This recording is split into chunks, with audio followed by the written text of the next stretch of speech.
आज हमारा टॉपिक है metabolic acidosis. Metabolic acidosis exists when there is excess level of fixed or exogenous acids in the blood. Fixed acids include hydrochloric acid, keto acids and lactic acids. तो ये जो हमारे जो तीन नाम पता है, ये मेनली ये हमारे कॉजेज होते हैं जो एसिडोसिस कराते हैं। हम इनके बारे में ही पढ़ना है हमें आगे। This is always accompanied by drop in the plasma bicarbonate concentration. ठीक है, blood pH will fall when the buffering capacity of blood becomes beyond it's limitation. So causes क्या है? एक तो गेन ऑफ स्ट्रॉन्ग एसिड होना चाहिए या फिर लॉस ऑफ बेस होना चाहिए, जो कि किडनीज की वजह से होते हैं। सो क्लासिफिकेशन ऑफ मेटाबॉलिक एसिडोसिस है, ठीक है, जो कैलकुलेशन होता है हमें कैलकुलेट करना पड़ता है इसके हिसाब से। तो अनायन गैप कैलकुलेट करते हैं, डेल्टा रेशियो से कैलकुलेट करते हैं हम लोग, और ऑस्मोलर गैप कितना है उससे हम कैलकुलेट करते हैं। तो अनायन गैप क्या होता है? Concentration difference between the major cations and anions within the plasma. ठीक है, 12 to 18 इसकी नॉर्मल वैल्यू होती है। तो anionic proteins, phosphate, sulphates and low level of organic acids, ठीक है, ये सब डिटरमाइन करते हैं आपका अनायन गैप कितना है। सो फॉर्मूला ये जो नीचे लिखा हुआ है, ये इसका फॉर्मूला होता है, ये आपको याद होना चाहिए। सो कॉजेज क्या होते हैं? जो नॉर्मल अनायन गैप होता है, ठीक है, मतलब कोई अगर एसिडोसिस में कोई पेशेंट आ रहा है तो आपको ये सब चीजें मिलेंगी। बाइकार्बोनेट लेवल, जो HCO3 लेवल्स जो होते हैं वो कम मिलेंगे। क्लोराइड कंसंट्रेशन जो रहता है, जो हम एबीजी करते हैं ना, उसमें ये सब चीजें होती है। तो आपको फाइनल एग्जाम में भी प्रैक्टिकल में एबीजी पूछे जाते हैं कई बार, तो उसमें बाइकार्ब लेवल आपको कम मिलेगा, क्लोराइड आपको रेज्ड मिलेगा। ठीक है, अब ये सब कॉजेज क्या है? गैस्ट्रोइंटेस्टिनल कॉजेज, वॉमिटिंग, डायरिया हो गया, फिस्टुला कुछ हो रखा है, या रीनल कॉजेज हो गया, जैसे आरटीए में। आरटीए के 4 टाइप्स होते हैं, वो हम आगे देखेंगे। तो कॉजेज ऑफ इंक्रीज अनायन गैप क्या होता है? ये नॉर्मल अनायन गैप था, ये इंक्रीज है। इसमें यूरेमिया, कीटो डायबिटिक कीटो एसिडोसिस हो गया, या अल्कोहल की वजह से, या लैक्टिक एसिडोसिस हो गया। ठीक है, कुछ पॉइजनिंग के में भी होता है, जैसे सैलिसाइलेट पॉइजनिंग में।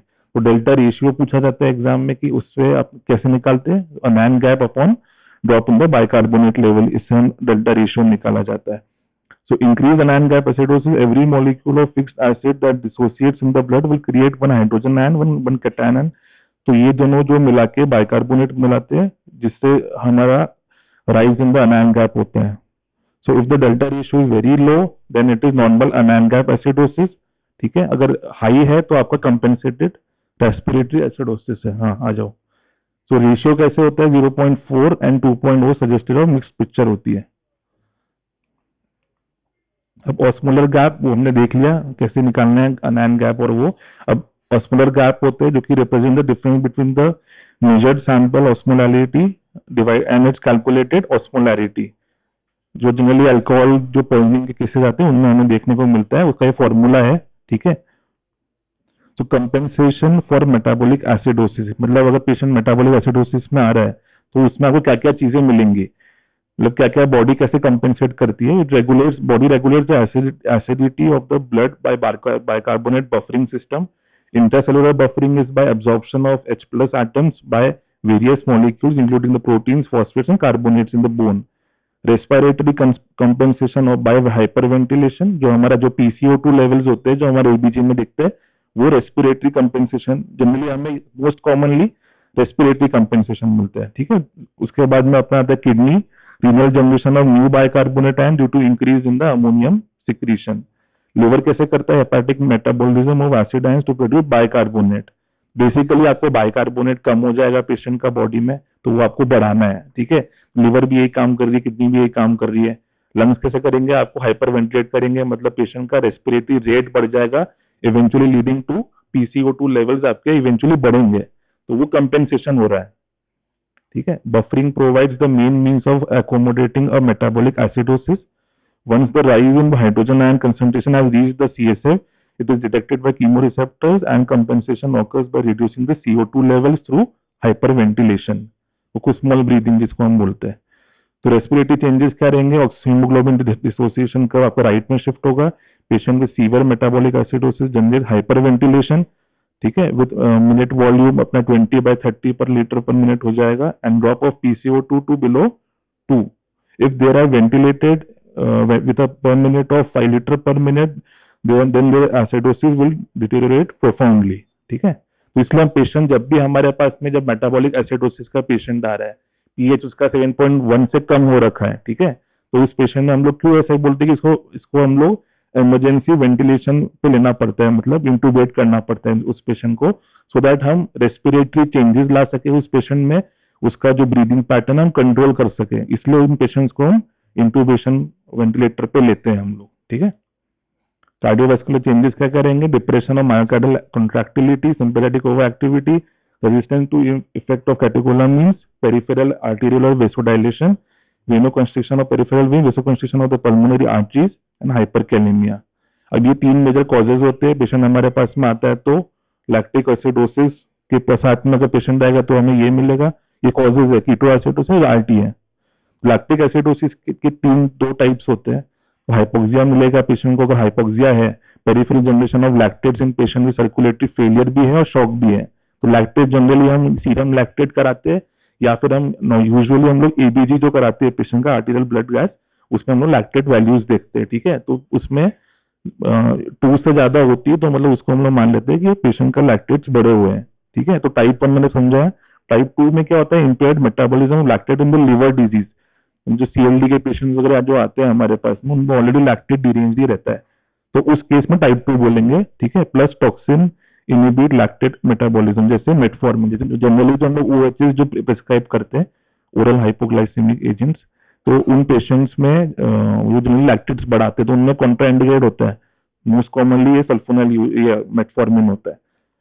तो कीटोएसिडोसिस, ठीक है, ये जो डीके के पेशेंट आते हैं उन लोग, उसमें क्या होता है, ketone bodies include beta hydroxybutyrate, acetoacetate and acetone, ये तीनों चीज बढ़ जाती है पेशेंट के ब्लड में। It is produced when lipids are metabolised by beta oxidation. The main cause of ketoacidosis include starvation, alcoholic and diabetic ketoacidosis. उसके बाद में आरटीए है, रीनल ट्यूबुलर एसिडोसिस, ये जो 4 टाइप्स होते हैं इसके, ठीक है। तो ये आपको आप जब किडनी का जब पढ़ेंगे उसमें प्रॉपरली आपको याद करना है, एग्जाम में आता है।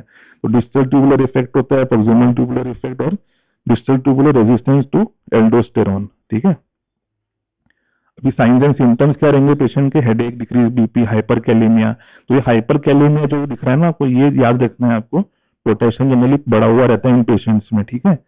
ये उसके बाद में नोजिया, वॉमिटिंग, ये सब तो है ही, लॉस ऑफ कॉन्शियसनेस रहेगा, कुछ स्मॉल रेस्पिरेशन मिलता है अपने को, ठीक है। ब्रीदिंग पैटर्न इसका बढ़ा हुआ रहेगा, क्यों, क्योंकि उसको कंपेंसेट कर रहा होता है रेस्पिरेट लंग्स उसके। अब अप्रोच क्या है, आपको कैसे करना है इसको, ठीक, पहले तो हिस्ट्री लेनी है, मॉनिटरिंग करना है, जीसीएस देखना है पेशेंट का, बीपी, रेस्पिरेटरी रेट, एबीजी करना है मेन तो आपको पहले, ठीक है। यूरिन आउटपुट मेजर करना है। उसके बाद में emergency intubation and ventilation for Airways और वेंटिलेटरी कंट्रोल, ठीक है, सीपीआर या फिर सीवियर हाइपरकैलेमिया के लिए, क्योंकि पेशेंट को मैंने समझाया था मेटाबॉलिक एसिडोसिस है, तो कंपेंसेटरी करने के लिए रेस्पिरेशन हमें कंट्रोल में लाना पड़ता है, जिससे उसका पीसीओ2 हमारे कंट्रोल में आएगा तो ऑटोमेटिकली कंपेंसेट होगा वो। इन्वेस्टिगेशन में आर्टीरियल ब्लड गैस कराएंगे, उसके बाद urine test, electrolytes, plasma glucose, urea and creatinine and lactate. अगर पेशेंट का 7.1 से कम है पेशेंट का तो वो इमरजेंसी है due to risk of cardiac arrhythmia with treated and intravenous bicarb. तो बाइकार्ब हम लोग देते हैं generally 50 to 100 millimole at a time under scrupulous monitoring of the ABG reading. Generally अगर पेशेंट का अगर बहुत ज्यादा पीएच कम हो रहा है तो हम लोग बाइकार्ब इन्फ्यूजन लगाते हैं हमारे हॉस्पिटल में, ठीक है। अगर पेशेंट का अगर 7.1 से कम है तो, ठीक है, या फिर सीकेडी पेशेंट्स होते हैं उनमें भी आपको बाइकार्ब लेवल्स इसके देने पड़ेंगे। If the acidosis is particularly severe there may be intoxication, consultation with nephrology team is considered, dialysis may clear both the intoxication and acidosis. So when treating patient with shock and ketoacidosis, the following point must be considered: correction of the fluid loss, hyperglycemia आपको treat करना है with insulin, correction of the electrolyte disturbances, potassium loss आपको particularly देखना है, correction of the acid base balance and concurrence of the infection, ठीक है।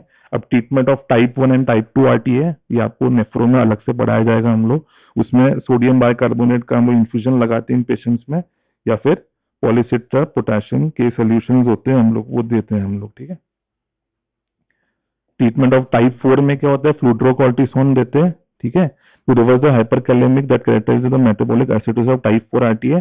Dietary potassium restrictions करना है, पोटेशियम आपको उन पेशेंट में ज्यादा ही मिलेगा टाइप 4 में, ठीक है। तो जिन्हें 4 टाइप्स है, किसी चीज में बाइकार्ब ज्यादा हो रहा है या किसी चीज में पोटेशियम कम हो रहा है, वो आपको याद करने हैं टाइप, जो चारों टाइप्स में कौन से में क्या होता है, ठीक है।